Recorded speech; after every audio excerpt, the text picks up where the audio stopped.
A mother carries her 6-year-old daughter into the tiled bathroom where the bathtub is already running, is still running, is overflowing, and for a moment the girl calms, seeing her little brother floating face down in the water, his hair a golden halo around him. But then this mother is guiding her face first down into that water that, as it turns out, isn't just water, but scalding water. And 11 years later, her scream is the drawer screeching out of the counter by the sink. Charlotte turns away from the sound, and Mrs. Wilbanks does too, even sucks some air in about it. "Sorry," Mrs. Wilbanks says, tilting her head to the side to guide her earring in. "I need to get Raj to call somebody about that." "I can," Charlotte starts, but Mrs. Wilbanks is already moving away from the toothbrush drawer to her daughter's pink and turquoise bedroom to explain how the inhaler works. Like every other inhaler in the history of inhalers. Surprise. The daughter, Desi, 6, cute as a button, is sitting up in the middle of the huge pink beanbag in the corner, watching the stranger Charlotte is, her eyes big with wonder.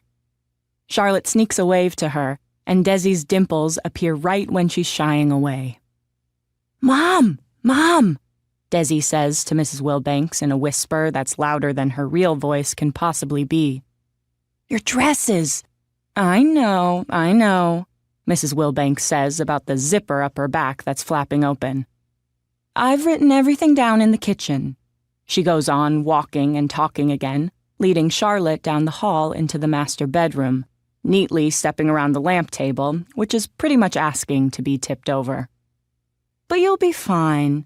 They're good kids, never steal cookies or draw on the walls or play hide-and-seek in the freezer, any of that. We don't even let them in the garage. They do think they're funny, so expect some big joke, I guess. Wearing each other's clothes or saying they only drink milk with ice or who knows. At worst, they might try to fudge when lights out, eyes closed usually is, but 1 hour from now, Charlotte fills in.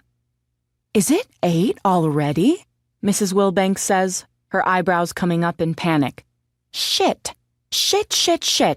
Okay, if we're not back by midnight, Roger says we'll add $20. Does that work? Charlotte nods yes. Yes, that will most definitely work. Thank you. Her brain defaulting to the test mode it's been locked in for the past month. If Babysitter X earns $13 an hour for 4 hours and gets a $20 bonus, then that babysitter smile will increase by a factor of Y plus what?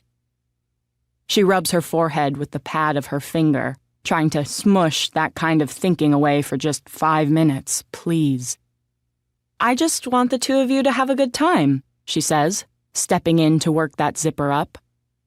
Mrs. Wilbanks stills at the touch and draws her breath in, holds it, is suddenly this tall, perfect porcelain doll, ready to shatter. "Thank you," she says, her eyes clocking the depths of the mirror, Charlotte's pretty sure. Clocking it to see if her husband happened to have stepped in, seen this unasked-for intimacy, this dark girl lightly touching his milky white wife.